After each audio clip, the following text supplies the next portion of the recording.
There we are. Hello, everyone. Welcome. I am Briar Harvey. This is the Neurodiversity Media Network.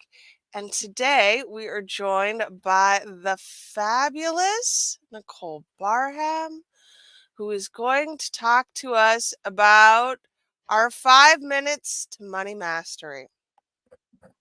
So, this has been a journey, and make sure you check the show notes and listen to the previous shows if you have not done so. Today feels fairly well timed, actually, with taxes coming up and the end of the fiscal year for some of you. Yeah. So today we are talking about staying calm. Tell us what you mean. Calm in the middle of the dumpster fire.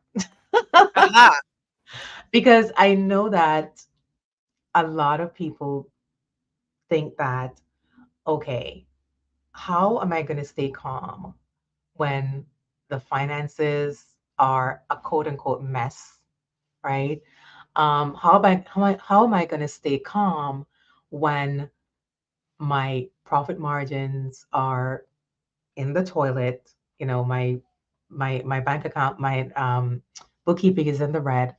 I haven't done my bookkeeping. There's quite a few people right now who are saying that, and they're like, Nicole, what do you mean staying calm?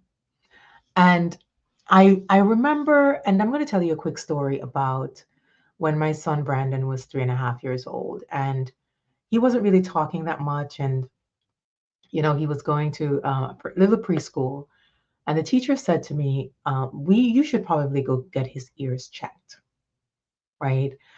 Um, or the director of the school. And so we went to a place and they were testing him. And they said to me, we believe that your son is autistic. And I had never known anyone who was autistic, maybe one person, and wasn't sure what to look for, anything. But one of the things that the psychologist said to me at the end, she said, the same child that you walked in with here today, an hour ago, it's the same child you're going to be walking out. So nothing has changed, right? And so you deciding that, okay, this is the time to do something about my finances will not change. You just having the thought and making a decision to do that will not change what happened 5 minutes ago, right? So it's not about, oh my goodness, I have to turn my entire life upside down, right? I have to now do this calm thing. Like, what is she talking about? How can I be calm when so much is happening around me? And I'm like, the situation is going to be, what it is. And you can choose to either believe that you have to now do this thing, or you can just say, okay, let me calm down a little bit, right? And then decide what my next step is. It's always best when you do that instead of trying to make decisions from a place of chaos. Frankly, here at the Neurodiversity Media Network, we advocate a snack and a nap before you make any decisions whatsoever. Add that in, absolutely. And when you're taking your snack and your nap, I'm sure when you're calm, it's even better. And I think that there is a lot to work with here. Calm isn't about ignoring what you're looking at, it's about creating a state of mind. Yes, for sure. And we change our minds all the time, right? And so when you think about finances, if you're the kind of person who's like, oh my gosh, I have to do this bookkeeping, I have to look at my finances. Oh, like you can literally, and I don't mean this is not toxic positivity. right? This is not, oh, let me change my mind or let me change myself from feeling horrible about this thing to now, feeling, amazing about it. No, that's not what I'm saying. I'm saying that you can make a decision right now to, just reframe it, right? My finances help me to see the financial health of my business so that I can make a decision on how to move forward. What do I do next, right? This is going to help me to figure out what I do next, right? I didn't say you're going to be happy about it. I didn't say you're going to love it, right? Unless you're using 5 Minute Bookkeeper, then you might love it. Then But you might. in the grand scheme of things, and usually it's not something you love. And I talk a lot about this quote from Jim Rohn about the pain of discipline versus the pain of regret, right? And it will take a lot of discipline to be to see your finances differently than you're seeing it now. But believe me, seeing it the way that seeing it differently and doing something about it will save you a lot of regret later on. And when we talk about shifting the paradigm, what we're really looking at is how we fit in to the overall pattern, right? It's less about shifting the small things that don't move the needle that much at all in either direction. It's about viewing how we are impacting Yeah, those things. Okay. absolutely. Yes. And just think about, especially for entrepreneurs, because I work with entrepreneurs, right? And when you think about why you started this business, right? And also what results, I'm very result oriented. I'm solution oriented, results oriented. And so I think about, okay, I have these little things that I have to, do, right? These little, puzzle pieces that I have to fit together. But what's the ultimate goal? Right? Where do I want to get to? Because these little things, some things I like to do, some things I don't like to do, right? These things are going to get me to to that result that I want, whether it's freedom for my family to take care of my kids, to quit that 9 to 5. Maybe this is a side hustle and you want to quit your day job so you can do this full time, right? Actually, you know what? Today is 3 years since I quit my day job. I did not even remember that. That's amazing. I have that on my calendar. Happy quit anniversary to you. Thank you. Oh my gosh, yes. So yeah, and let me tell you, when I took that first step to do this full time, I literally every month I'm like, okay, I'm gonna have to go back to work. I'm gonna have to go back to, right? And so saying this to say that if I 3 years in, I'm like, oh my gosh, I did it. But in January 2021 or even, December 2020, when I was thinking about quitting my day job, I could not have foreseen 3 years later where I would be and what I'd be doing and all the money that I've made, the impact that I've made in people's lives. Like I definitely would not have been able to even envision that. But I think for some people, we want to, the instant gratification. No, it's the little things that you do on top of each other, right? It's the 5 minutes a day, spending 5 minutes a day with your finances that's going to, help you to create this business where you're looking at the money and you're like, I'm not making enough money in this area. I should probably pivot. Or I should probably increase my prices because I'm working with 50 clients who are over the moon with their results. And I think the value should, is more than what I'm charging. Whatever that is, if you're not looking at it, one of my friends, Stacy, would say, you can't fix what you don't face, right? So you got to face it. So why not bring it all down, get some snacks, maybe a nap, and then get into the numbers. And we I really want to celebrate where you are 3 years later because we were just talking about this. You Yeah. had an incredible podcast interview yesterday. You are looking at really big goals in terms of your business this year. Yep. Like, so being calm was something that you cultivated over time. And just talk to us about what it was like 3 years ago. Oh my goodness. So lots of anxiety, right? Lots of anxiety. Was this the right decision? Like anyone who quits their job in the first, I'm going to say 6 months to a year, it's like, first of all, it's fear that you're going to have to go back to a day job. And also it's, am I cut out for this? Can I do this? Right. And especially if this is new for you, like, this was new for me. I've never been a full-time entrepreneur. And so um, I was like, can I really do this? So the first 6 months to a year, that was my thing, right?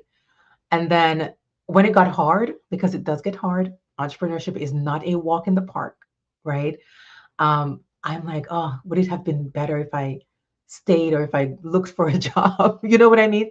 So it's it's all happening, right? It's all happening during the journey, right? So what I'm saying is embrace it because there were highs and there were lows. There were months when I was making, oh my gosh, I think we had a $40,000 cash month, right? Or over $40,000.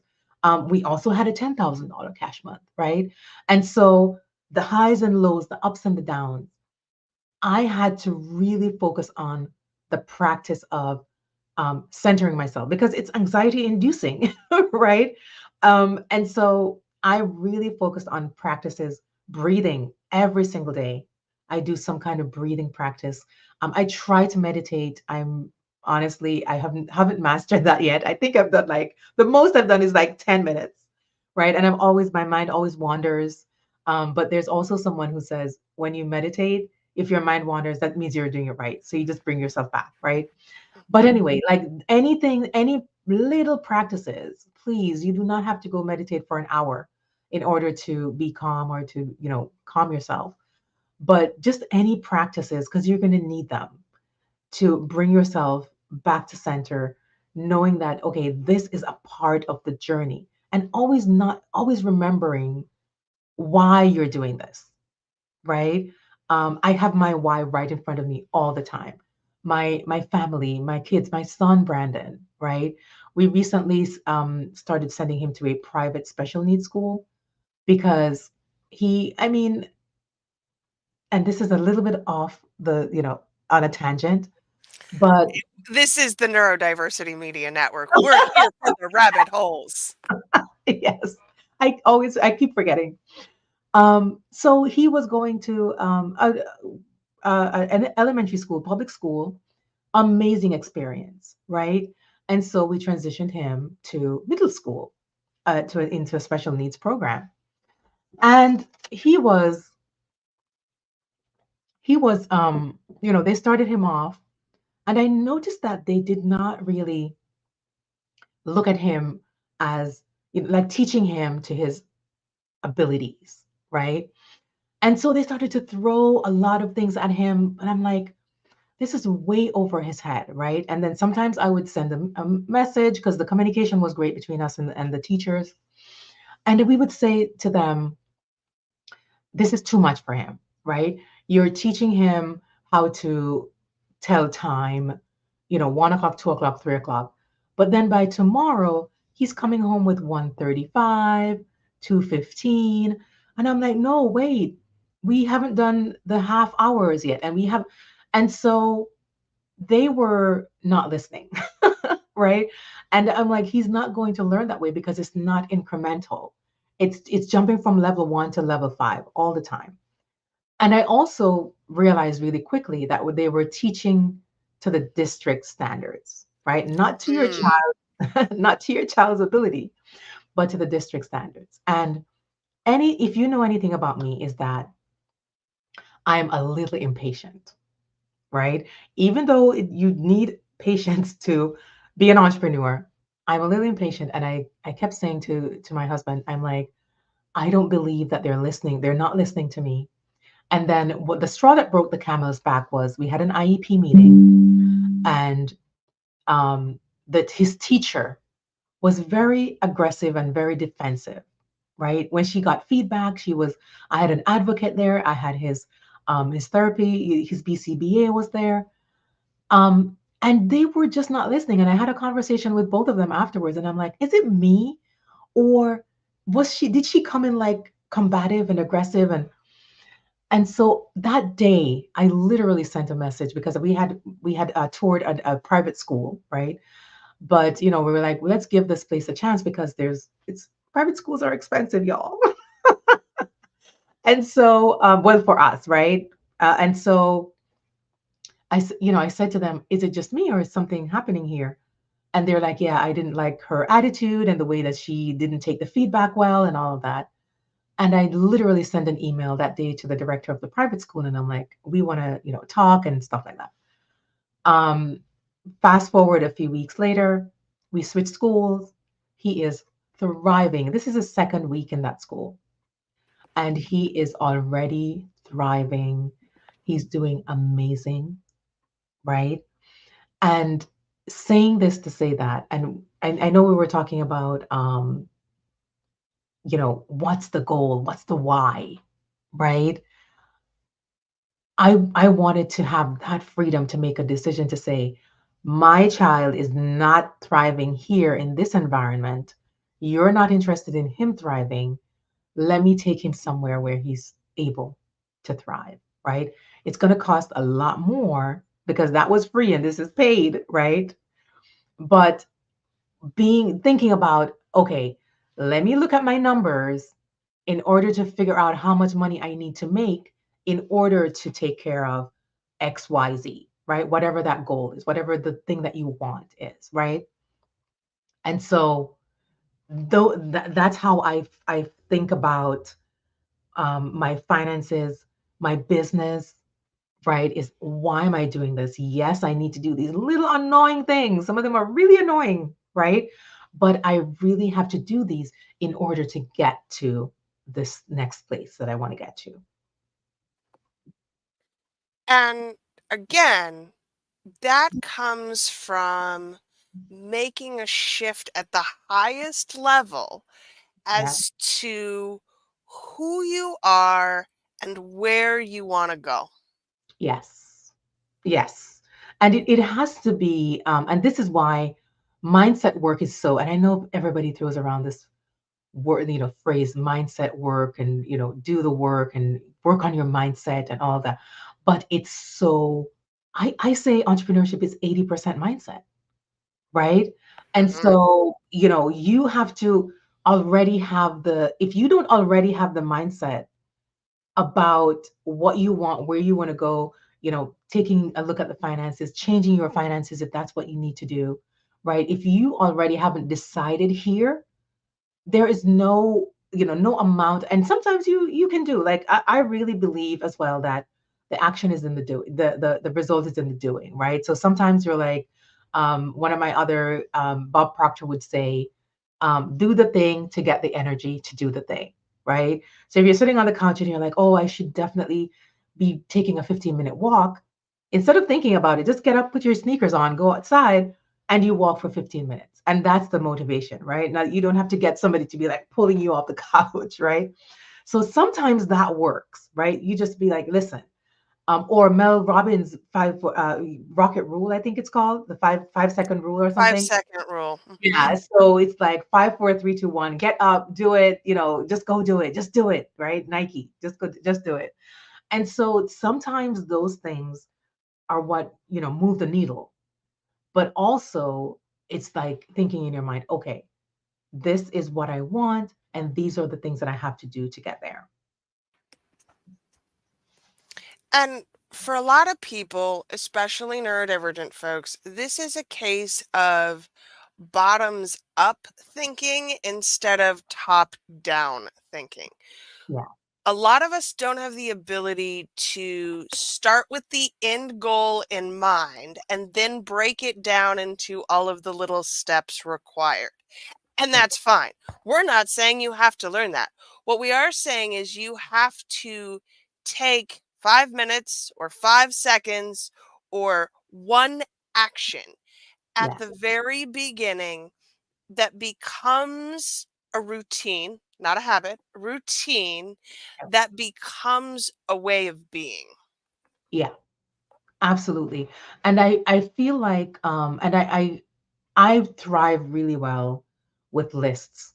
And my son Brandon thrives really well. Like if we have a visual and I say to him, "Oh, this is what we're going to do next," and we check it off, he loves that, right? If I go to him and I say, "Okay, Brandon, let's," like in the middle of him doing something, "Let's go do X," he doesn't want to do that, right? But if I set a timer and say, "In 5 minutes, we're going to do X," that gets him, right? And I imagine that a lot of your listeners are like that, where you're like, "Okay, give me a warning," I right? am a grown ass adult with gold star stickers. Like, Love it. use the tools that work for you, y'all. Yes, absolutely. And let me tell you, it is so much easier to get him to move when he has something that's either prompting him or he checks it off or whatever it is. And I'm a checklist girl myself. Like I have a checklist I don't do vision boards, I do checklists. And so I have, a checklist that every single day I check off, because that kind of helps my brain to say, "Oh, that's an accomplishment. Yay, celebrate," right? So even if you can, implement some kind of a reward system, like let's call it what it is, a reward system where you're like, "This is what I'm going to do." And then when you do it, you check it off. You reward yourself. And maybe you have only one thing that you check off from a list of 5 things. Some days you might check five, some days you might check one, right? Give yourself grace, but still do the work, do the thing that gets you to the end result. So thinking about the bottoms up is unless if you can think about, oh, this big goal that I have, because sometimes it just seems so far away and sometimes it just seems quote unquote impossible. But with that, you know, approach, you can say, okay, today, these are the things that I need to do to accomplish what I need to accomplish today. Let me just focus on right now instead of focusing on this big picture that is not even a reality to me. Right? And I think that's what's key is that cultivating a sense of calm is about deciding. Yes. It's about deciding to be calm and to take one action. Yeah, absolutely. And you know what you can also do? Like say to yourself, it's not that bad, because it honestly is not.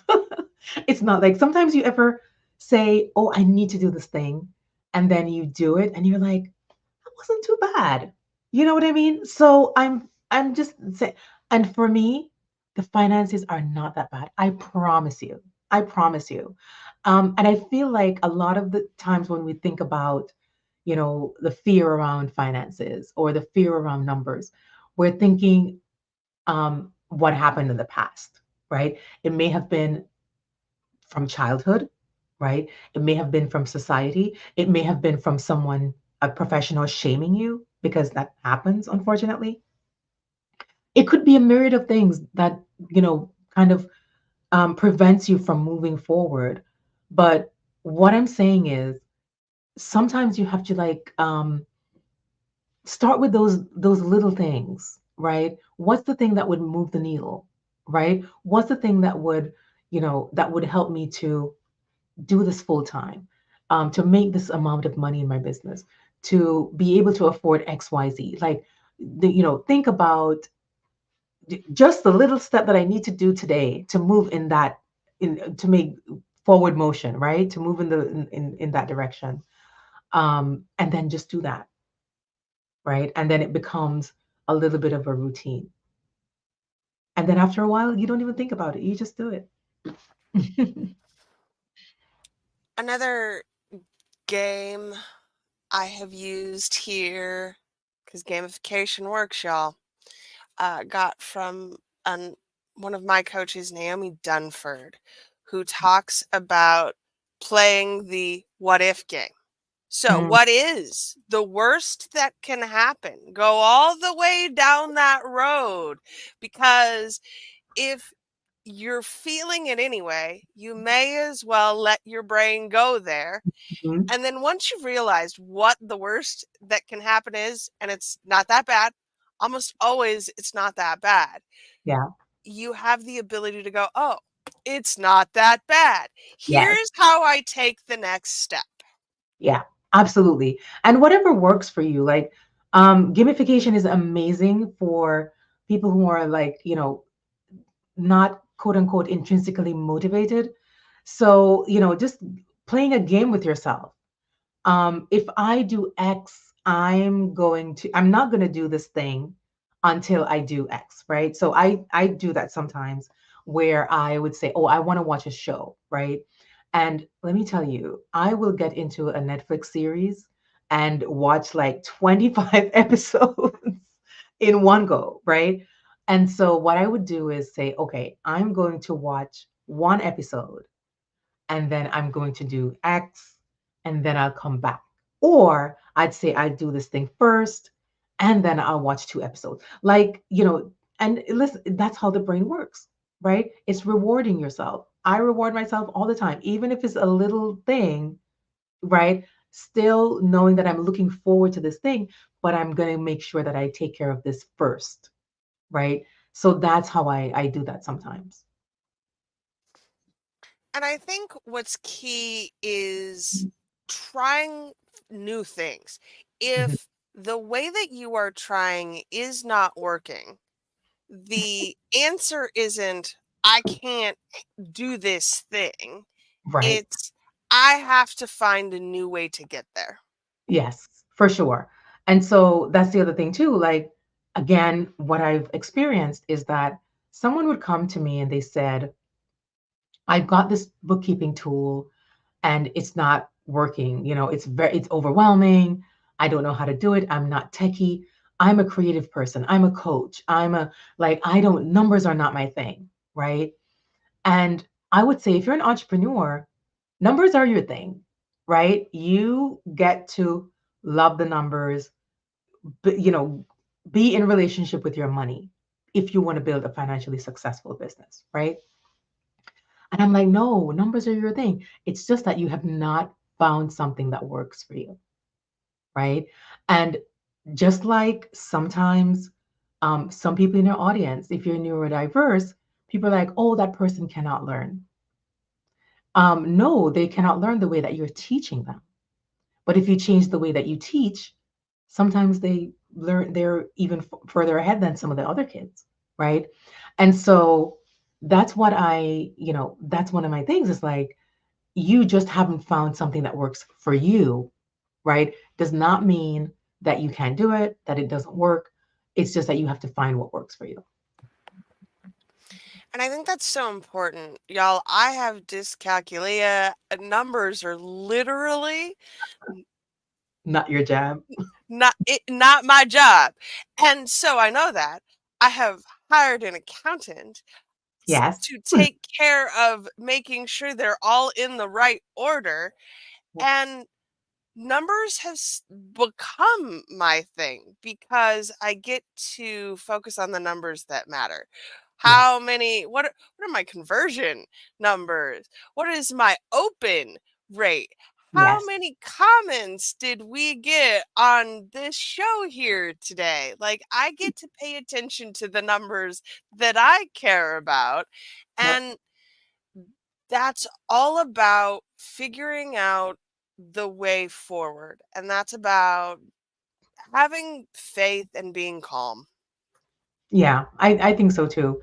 And I feel like and if there's anybody watching and they're like, okay, Nicole and Briar, you can say what you want, but you have no idea what's happening over here in my situation. And I am, I'd like to challenge you to um just for 5 minutes. whatever it is, or 1 minute, it doesn't have to be 5 minutes, just to say to yourself, okay, how does it feel inside my body to be calm, right? Let me not think about whatever, like The Power of Now is one of my favorite books by Eckhart Tolle. And it's like, okay, in this moment, I'm sitting in this chair, I'm talking to Briar, nothing else matters just for this moment, right? And getting a moment of calm in your life, it kind of, your body feels it, right? And so many, like sometimes we don't give our body enough credit, right? We think everything is from our brains and what we think, but sometimes when our body is calm, we literally are able to do a lot of things that we think we can't do, right? Because you're in the state of, you're not in a state of panic, you're not anxious, right? And just feeling what it feels like in your body to be calm. Not be Don't have to be calm about things that are happening, but just being calm. What does that feel like? Right? And then that feeling just becomes more and more. My journey, and we were talking about this, my journey from day one as an entrepreneur is completely different. It's a completely different feeling in my body from my journey 3 years later, right? There are things that phased me in month one or in year one that don't even bother me in year three. I'm telling you. And it's not because, I've made more money in my business, or it's not even because of that. It's because of the person who I've become, my mindset, the way that I've taken care of my body, right? The way that I'm like, this does not affect me. Because you know how sometimes you get maybe a no from a client, or somebody's canceling, or whatever it is, and you're like, oh my God, like the sky's falling, somebody's canceling, right? That literally does not affect me anymore, right? They're canceling. Okay, they're canceling. Let's find out why, just do a survey at the end, right? Um, and just not attaching myself to the outcome so much. It takes a lot of practice, it takes a lot of internal work, and it takes a lot of calming my body, calming my nervous system. And I really think it's important to note that societally, patriarchally, capitalistically, however you want to blame the system, right? Yep. Calm is an anathema to what the system creates emotionally. Yeah. You are programmed to feel anxiety. And if you don't believe me, go spend 5 minutes reading news headlines and then come back and tell me you're Yep. not programmed to feel anxious. Yep. The system as we know it is designed for unfettered growth, but that's not calming in any way. And if we're not constantly growing, there's a state of anxiety. So how do we get around that personally in our mindset, in our personal paradigms, Yep. to create a sense of calm? I would say create your own rules.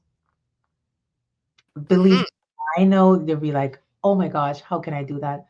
The world is on fire and I have to stay plugged in. I have to see what's happening.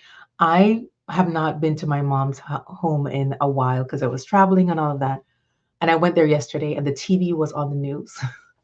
And I'm like, where is the remote? Like, and it kept looping. So there was one thing happening in the news. And then by the next 5 minutes, it was the same news that was. So that does something to you subconsciously. Like there's something happening that they're programming your mind to start thinking about, oh my gosh, this is happening. The world is falling apart. And to some extent, it is, right? Oh, But sure. absolutely.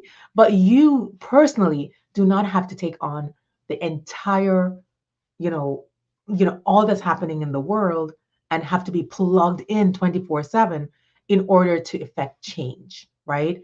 If you want to make a change, you can do so without absorbing all of that, that society throws at you. right? So make your own rules. I talk about wanting to build a financially successful business. I hardly ever say $1 million business, right? Because your financially successful business does not have to equal mine or anyone else's, right? So don't feel like, oh my goodness, this person is making this money in their business or has gotten to this point in their business. I'm behind, right? And so it's anxiety inducing to be like, oh my God, how do I catch up to this person? Right. And I'm like, how about if you focus on your business, what financial success means to you, and then work from there. Not work from somebody else's ideas of what it should be, but from your own, right? And these are just things that you can start to think about instead of just being affected by everything that's thrown at you. And you can be, because as entrepreneurs, we have so much coming at us. We have so much comparison, we compare ourselves to other people, right? But I say, if you can figure out how to run your own race, you are like 90% there, because nothing that anyone else does affects you. You're just like, this is what I'm doing, this is how I'm going, and this is also how I'm going to show up in the world and show that I'm a compassionate person, a caring person. So I'm not saying that just being in this silo and shut the noise out and just, like be your own, do your own thing and ignore everything else that's happening. But you can also do that while you're also making, like, literally making change in the world. It's the difference between action and reaction. Yeah. And the system wants you to react to things quickly, impulsively, as fast as possible. Urgency is a made up state because almost nothing is urgent. So, how can you act as if you are the person who is already making these decisions? I think we go in our minds first for almost anything, right?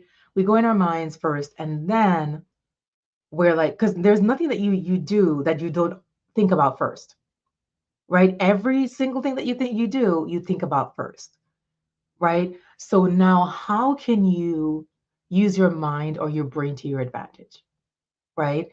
And I listened to Mel Robbins, I was mentioning, and a few others, and they talk about the reticular activating system, right? The RAS, and that's a part of the brain that if you act as if, then that part of the brain basically is thinking it's the reality, right?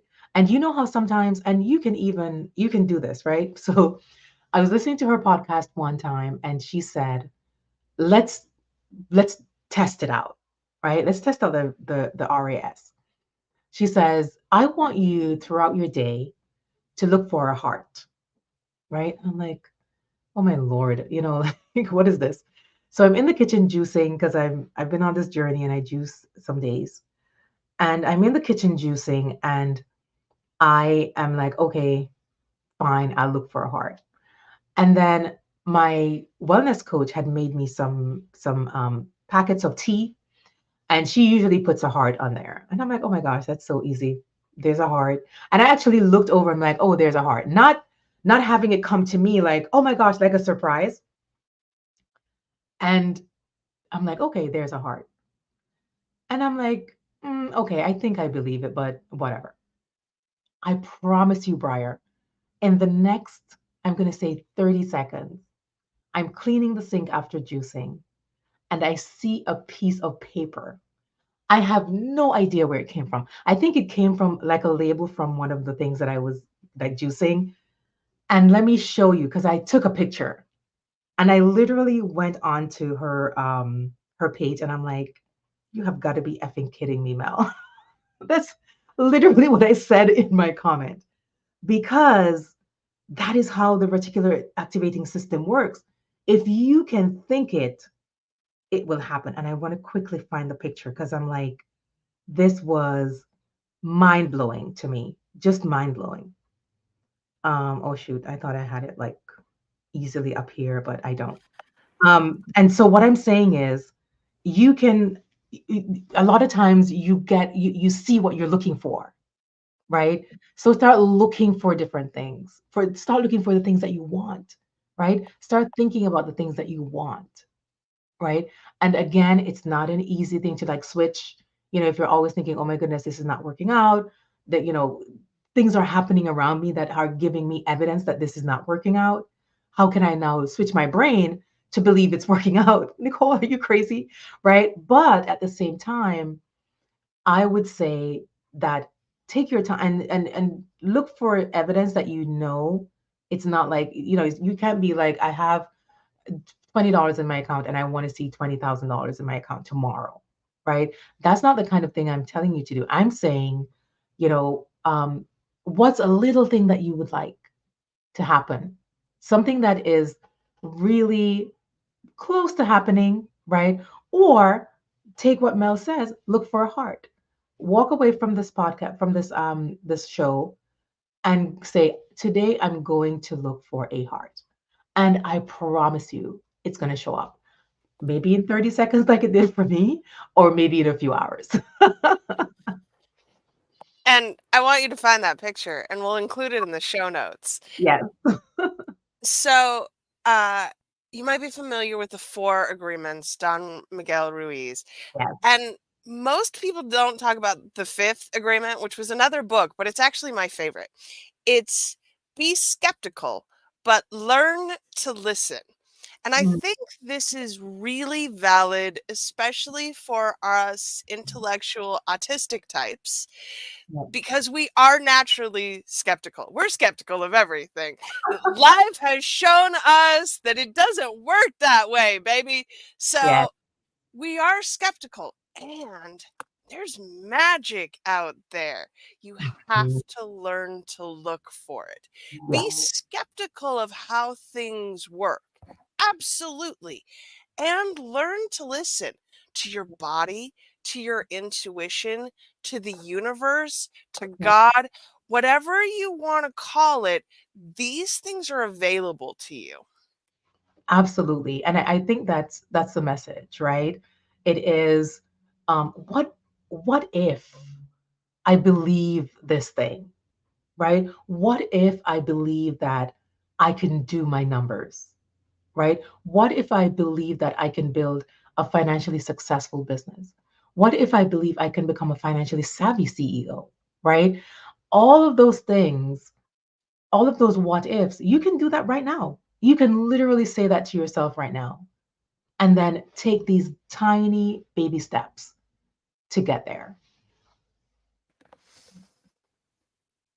Man, this may have been, I think, my favoritist episode with you so far. This was I so love it. delightful. Yes, I I love it. just, numbers feel so big and heavy and complicated for people. And when you learn to just let them be what they are without emotional attachment, you, the places you'll go, Yes. right? Yes, for sure. And I feel like you hit the nail on the head with the emotional attachment. I feel like for especially a lot of women entrepreneurs that I work with, we are, like we make everything in the finances mean something about ourselves, about our self-worth, about our, how we are as entrepreneurs, right?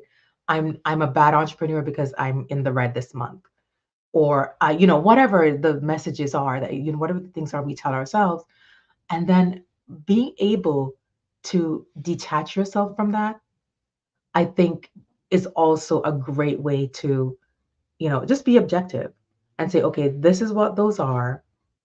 Let me, if I need to change them, let me get to changing them, right? And not take it also personally. So, obviously, being calm about your numbers is incredibly assisted if you are a 5-minute bookkeeping subscriber. Yes. Tell us how that creates calm.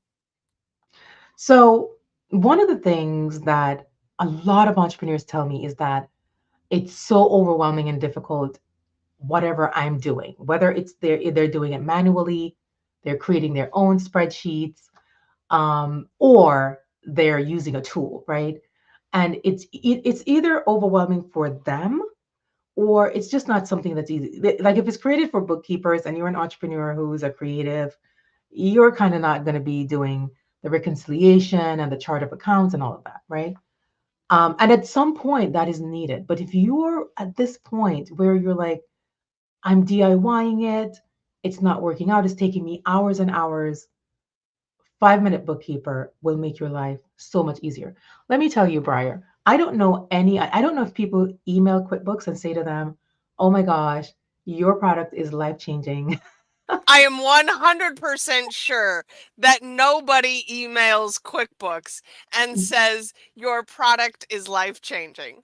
Well, my clients email me all the time. I wake up to messages all the time. And, I can't believe it's so easy. I'm now able to see the financial health of my business. I'm loving it. Right? McDonald's stole that tagline from me. Right? Because they're like, and I'm like, I'm out here getting people to love bookkeeping. And it's phenomenal. Like building this business, being financially successful, all those things. But let me tell you, when someone sends me an email like that, there is absolutely nothing like it. And that's also a driving force for me, right? To get out there and be like, how can I, transfer this feeling that this client had to so many others who are struggling, right? Whether it's real struggle or they're just like avoiding it because it just seems so overwhelming, right? And so that's what 5 minute bookkeeper does. Like so simple, so easy, makes your bookkeeping so easy. And we have a ton of support. If you're ever anyone who's like, listen, I know you say it's easy, but I don't think it's going to be easy for me. Then we have additional support for that. And our affiliate link here at the Neurodiversity Media Network is neurodiversitymedianetwork.com/5mbk. I think that regardless of how you do it, what I want you to take away from this episode today is that it doesn't have to be hard. Exactly. It doesn't have to be hard. You can do it your way. And it can even, I know, money can feel easy. Oh my gosh, yes. Yes. I know a few people are gonna be not gonna be happy with I that know. I prior. know. I Yeah, know. Y'all, there is another lens to view this through. And I think that's what we want you to know. yeah. It if you shift your perspective and find the joy in your numbers, and that may be hard, but you can do that. Yeah. It may be hard initially. Mhm. And then on the other side of it, you'll go, "Why have I always been making this so hard? Yeah, yeah. Why didn't I do this sooner? We hear that Why all didn't the I do this? yeah, When's the best time to plant a tree? 50 years ago. When's the second best time to plant a tree? Right right. now, today." Yes. All right, y'all. Thank you so much for being here. We will be back next time with Nicole. What are we talking about the next time with Nicole? That's a good question. Uh, Very good question. how? We're talking about the how. That's a two-parter. How we do the numbers. And I Yeah. think we're going to have some really actionable tips for you in those two episodes. So please join us again. If you are watching this live or on some social media platform somewhere, you can find us at the neurodiversitymedianetwork.com. You can find Nicole at 5 Minute Bookkeeper on Instagram or on my personal profile, facebook.com/NA Barham. all right, y'all. Thank you so much for being here, and we will see you next time.